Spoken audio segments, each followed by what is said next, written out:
It's an ML Sports Take brought to you by our good friends at Stanley Law Offices, CH Insurance, and Burn Dairy. Please like this video and subscribe to my channel. The Bills, they get it done against the Dolphins 31-10. They were up 24-10 at the half, and I thought that they could have been easily up by more than that, clearly. And what happened, in this game clearly was that the Bills, they established the run. They worked off of short fields. They had the defense dominating. Tua Tagovailoa was terrible in this game. He obviously got injured late, and we wish him the best there with a head injury colliding with Damar Hamlin. But he threw a pick to Christian Benford, overthrew receivers all night. Jamarcus Ingram picked off two. The Bills worked off short fields. They got James Cook going. Less pressure on Josh Allen with that left wrist situation. They took the lead. Then Miami comes right back down. And really when the Bills, the second quarter, really the scoring ended at the 9:27 mark of the third quarter, and then the clock just bled out on both sides. But if you remember in the second quarter, the Bills scored 3 straight possessions. They went field goal, touchdown, but it was still only a 2-possession game. Even though it felt like it was complete control on the Bills side, they come out of halftime and they really had a bad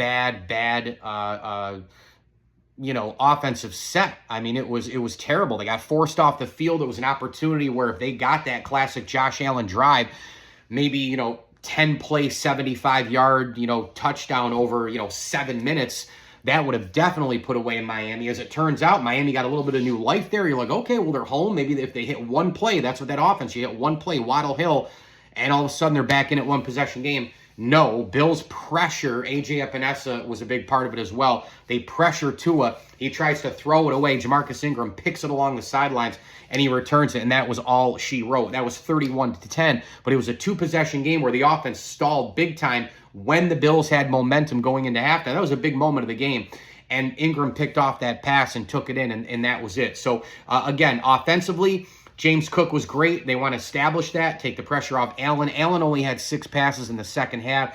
The Bills ran it for over 100 yards. James Cook had 2 touchdowns in this game. Everybody ate to a certain degree, passing-wise. Shakir, Johnson, Kincaid, Cook, and Samuel all caught balls, but Keon Coleman didn't. Valdez-Scantling, actually Ray Davis did too for a -1. But, they did what they had to do. And again, it's great to win in different ways in the NFL. A lot of times in this league, this is just how it is. And the Bills' offense is set up to, you stopped Dalton Kincaid in week 1. That's okay. We have 8 other guys to do damage. This week, Kincaid got going a little bit early. Then he faded because of the ground game and the turnovers and, the short fields and all the rest. And then, they hit people when they needed to. That play that Allen made, scurrying to his right, bombing the ball to Ty Johnson was a thing of beauty. Maybe that's Keon Coleman on Monday night against the Jacksonville Jaguars. The Bills did not have, Allen had a fumble, but he recovered it. The Bills didn't turn the ball over. Bobby Babich and Joe Brady dominated as coordinators in this game, and the defense was unbelievable. When somebody's number is called, guys deliver. Dorian Williams, Balin Spector, without Matt Milano, without Taron Johnson, without now Terrell Bernard with the pectoral issue, and we're waiting on that. Those guys were all outstanding. Next man up, your number's called, get ready to play. Sean McDermott, system, culture, team building, it's all there for the Bills. And you had Oliver, was great. He had a big-time play in the backfield to create a turnover on downs. Von Miller was outstanding in this game with his spin move and bull rushing and all the rest. Russo was active.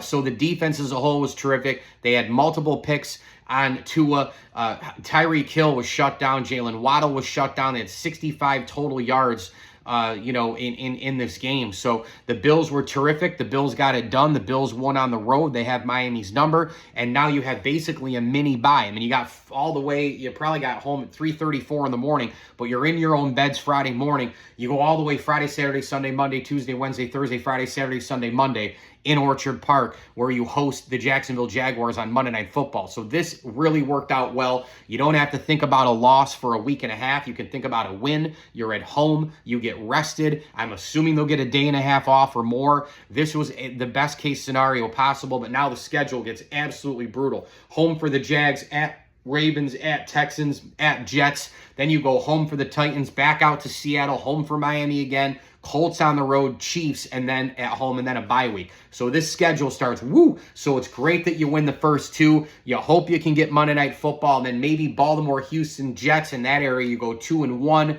You beat the Titans at home, and then maybe in the last four, you go 2-2. You have a pretty nice record there going into the bye week. You know, maybe 1, 2, 3, 4, 5, 6, 7. What is that? 1, 2, 3, 4, 5, 6, 7, 8, 9, 10, 11 games. You know, you're looking at maybe like an 8-3 kind of situation. But again, one game at a time. Bills football, they are 2-0 after a big win over the Miami Dolphins. Mike Lindsley with you here. It's an ML Sports Take brought to you by our great friends over at CH Insurance, Rosie's Corner, Stumble and Monkey Brewing Company, and Burn Dairy.